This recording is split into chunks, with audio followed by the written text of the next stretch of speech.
Here in Canada, we want to bring on Alex Marland, a political science professor at Acadia University, joining us this morning in Halifax. Thank you very much for being with us. Good morning. So Marco Mendicino covered a lot of ground in that letter, thanked a whole lot of people, and one name he did not include at all was Justin Trudeau. What do you make of that? Well, I don't make anything of that particular incident because he was dropped out of cabinet, so it's not a big surprise that he would be a bit frustrated. And it's also not unusual to find that there will be all sorts of MPs and possibly even some ministers who are going to be announcing that they're not running again in the next election. That's very normal after the holiday break. I think the real thing here is what's going on with Justin Trudeau. So I think, from my perspective, everything that's going on in Ottawa, it doesn't matter what party you're with, everybody is going to be talking about Justin Trudeau's future. Yeah, absolutely. And the Liberals are certainly continuing to talk about Justin Trudeau's future. We know that. There are reports today that senior Liberal MPs are in fact meeting there to discuss ways to pressure Trudeau to reveal his future. What do you make of that meeting going on? Well, before we even think about that, I think it's important to acknowledge that Justin Trudeau is a very unique politician. He's a very clever guy. He knows how the media works. He knows how politics works. Because of that, he would be extremely sensitive to the fact that he's losing control of the Liberal caucus. And any time any leader, especially a prime minister or a premier, loses control of the caucus, their time is going to run out as leader. So the very fact that we have news about all these Liberal MPs calling on the prime minister to step aside, the fact that they have caucus meetings happening where they are actively talking about what can we do, who should we replace him with, how should this work?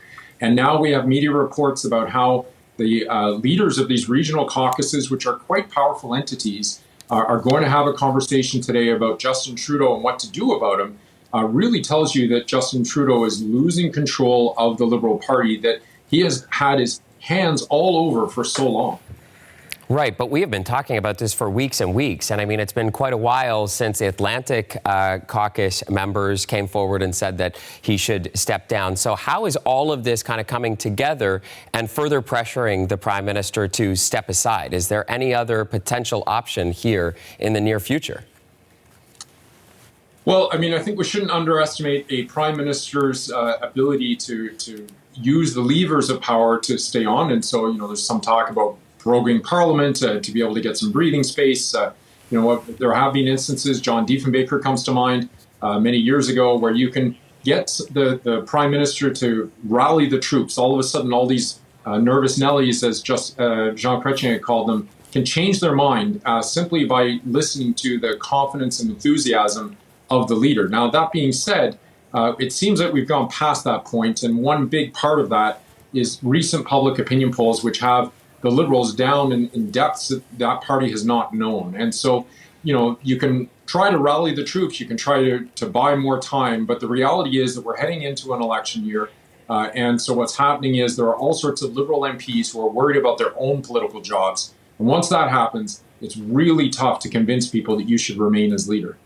Well, and you talk about how Trudeau is likely trying to rally support around him, trying to stay on as leader. Perhaps he is doing so. But what we're also learning is that there are reports that Chrystia Freeland has also been reaching out to Liberal MPs as speculation continues to swirl around Trudeau's future and who might replace her, or him, I should say. What do you make of the fact that there are these reports that she's been reaching out to other MPs?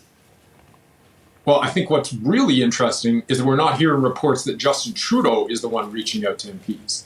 And so if he was the one who was making all these calls and we were hearing about this, what we would get a sense of is this is a prime minister who's fighting for his job and trying to persuade people to give him more time to stay on.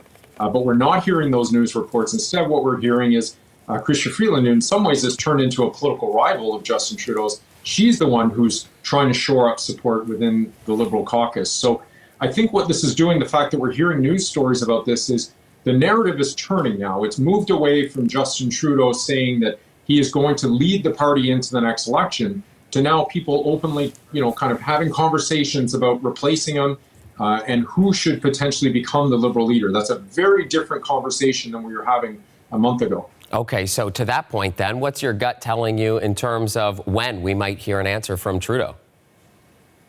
Well, in politics, it's very hard to be able to predict anything. And again, I will repeat my comments about how Justin Trudeau is a very clever operator. But I think, he would have to realize that the gig is up. He is no longer going to be prime minister at some point in 2025. The question is when. And so to what extent does he want to string this out? Are there going to be constant stream of all sorts of things kind of falling apart around him?